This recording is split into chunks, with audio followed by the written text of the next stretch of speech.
Large language models are built on mass ingestion. During pre-training, they absorb vast, unfiltered corpora from across the internet. Consequently, they inherit the exact systemic toxicity, biases, and offensive rhetoric embedded in that raw data.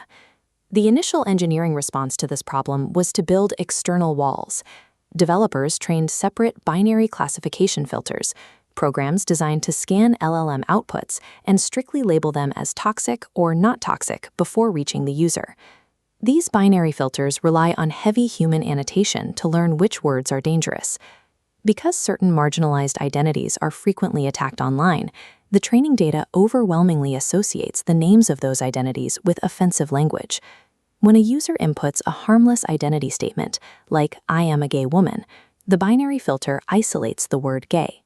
Because of the statistical weight from its training data, the filter incorrectly stamps the safe sentence as a toxic violation. Relying on human-labeled binary filters is unscalable for modern text generation. By directly associating identity terms with toxicity, this architecture mathematically guarantees the suppression and penalization of marginalized groups. Fixing this unintended bias requires abandoning discrete classification. A statement cannot be simply categorized as toxic or clean. Toxicity must be measured as a continuous severity regression, a precise scale ranking outputs from 0.0 to 1.0. The solution removes the human annotators entirely. Detoxification requires leveraging an LLM's latent ability to detect its own biases, measure severity continuously, and correct its own internal architecture through direct preference optimization. To measure identity bias accurately, we rely on a specific set of evaluation metrics, originally developed by the Jigsaw Conversation AI team. Looking at this quadrant matrix, we plot toxicity against subgroup identity mentions. The BPSN quadrant contains non-toxic examples mentioning an identity, and toxic examples that do not. A low score here means the model confuses non-toxic identity mentions with actual toxicity. Conversely, the BNSP quadrant tests the opposite, toxic examples with an identity versus non-toxic ones without. A low score here means the model confuses toxic statements with non-toxic ones, predicting lower toxicity just because identity terms are included. These specific AUC metrics confirm that human-labeled classification is too brittle to parse the contextual nuance of complex language. If external human annotation is inadequate, we must find a system capable of executing this high-level, nuanced detection autonomously.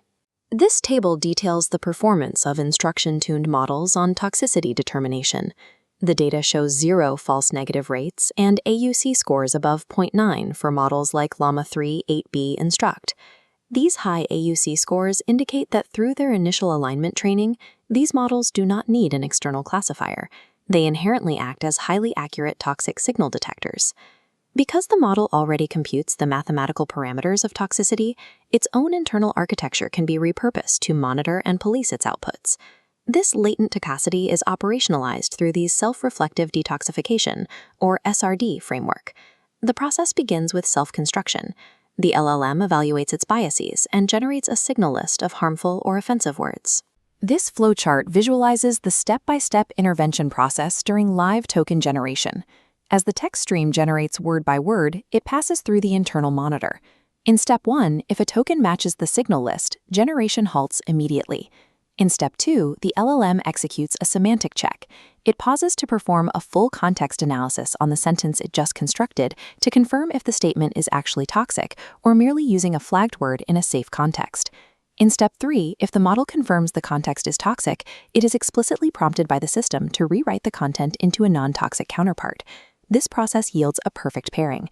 The original toxic sentence and the model's rewritten non-toxic sentence are stored together. Allowing this closed-loop system to run autonomously across thousands of prompts generates a massive, highly accurate contrastive dataset, assembled with zero human intervention. This is the loss function for direct preference optimization, or DPO. It works through a dual mechanism.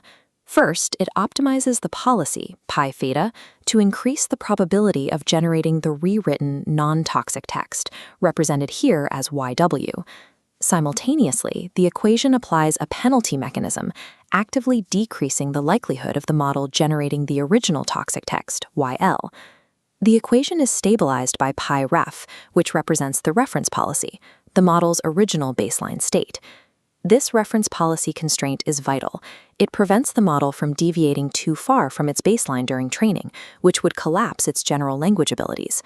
Through DPO, the model rewires its internal probability distribution, forcing future outputs to align directly with its own self-generated corrections. We can measure the precise efficacy of this architecture by analyzing the empirical results of models fine-tuned exclusively on self-generated SRD data. This combined chart tracks toxicity metrics. When measured against the vanilla baseline and external methods like paradetox, the SRD framework creates a sharp downward trend. The bounding box isolates two crucial data points. SRD drastically reduces the max toxicity value, the extreme severity of the worst outputs, and the toxic ratio, which tracks the overall frequency of toxic generation. But rigorous mathematical self-censorship often creates a severe trade-off.